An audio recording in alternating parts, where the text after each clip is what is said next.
আজকের ব্লগটা কিন্তু আমার বার্থডে স্পেশাল। তো দেখো, সবাই দেখতেই পাচ্ছ যে আমার হাজব্যান্ড আমার মেয়ে মিলে একটা ছোট্ট আয়োজন করেছিল। 12টা বাজার সাথে সাথেই কিন্তু ছোট একটা কেক নিয়ে এসে একদম হাজির। আর আমিও একদম আনন্দে আত্মহারা হয়ে গেলাম এবং তিনজন মিলে একটু আনন্দ করে কেকটা কেটে নিলাম।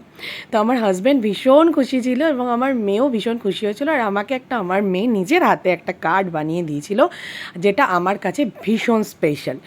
কার্ডটা দেখতেই পাচ্ছ, তো কার্ডটা ভীষণ সুন্দর হয়েছিল, যেটা ও নিজের হাতে পুরো বানিয়ে আমাকে প্রেজেন্ট করেছিল। আর আমিও ভীষণ খুশি হয়ে গেছিলাম। পরে আমাকে ও হঠাৎ করেই একটা সারপ্রাইজ দিল। ওফ, দারুণ দেখতে একটা নেকলেস গিফট করলো, যেটা একদম জাস্ট আমার ভীষণ পছন্দ হয়েছিল। বললাম তুমি আমাকে এটা পরিয়ে দাও, আর ও সঙ্গে সঙ্গে আমাকে এটা পরিয়ে দিল। রাত্রিটা ভালোই কাটলো। তো এরপরে পরের দিন সকালবেলা উঠেই কিন্তু একটা বড় কাজ ছিল, সেটা হচ্ছে আমার হাজব্যান্ড আমাকে আরেকটা জিনিস গিফট করেছিল। সেটা হচ্ছে ও আমাকে বলেছিল যে একটা একটা গাছ আমার জন্য গিফট হিসেবে এনে রেখেছিল, যেটা আমি বলেইছিলাম যে আমার জন্মদিনের দিন গাছটা লাগাবো, এবং সেই মতো গাছটা লাগিয়ে নিলাম।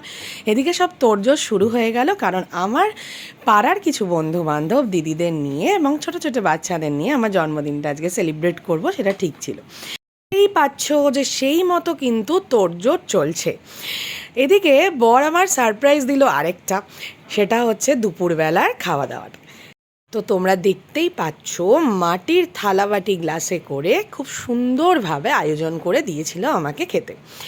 তো বেশ ভালোই লাগছিল, মনে হচ্ছিলো আবার যেন ছোটোবেলায় ফিরে গেছি। এদিকে মা এসেছিল বাড়িতে, মা, আমার বর, বাবা, আমার শাশুড়ি, আমার যা, আমার মেয়ে, সবাই কিন্তু আমাকে অল্প অল্প করে পায়েস খাইয়ে দিয়েছিল এবং আশীর্বাদ করেছিল। বেশ ভালো লাগছিল, বেশ সুন্দর কাটলো দুপুরটা।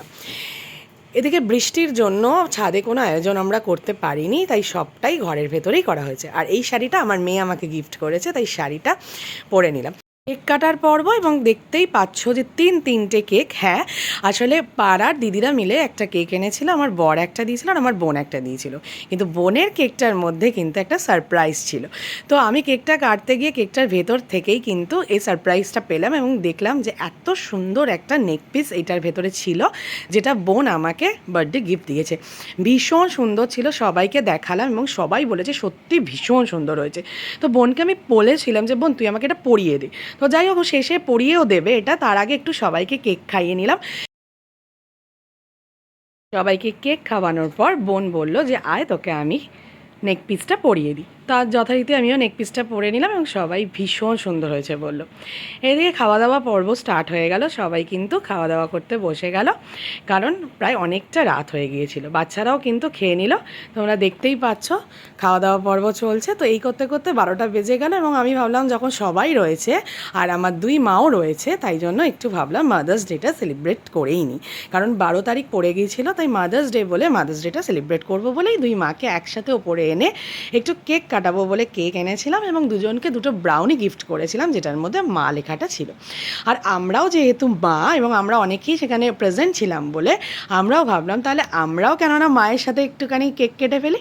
তো কেক কেটে মায়েদের এবং সব মায়েদেরই এখানে যারা ছিল সবাইকে একটু একটু করে কেক আমি খাইয়ে দিলাম।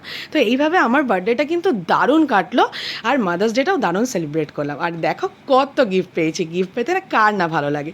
তো চলো, টাটা।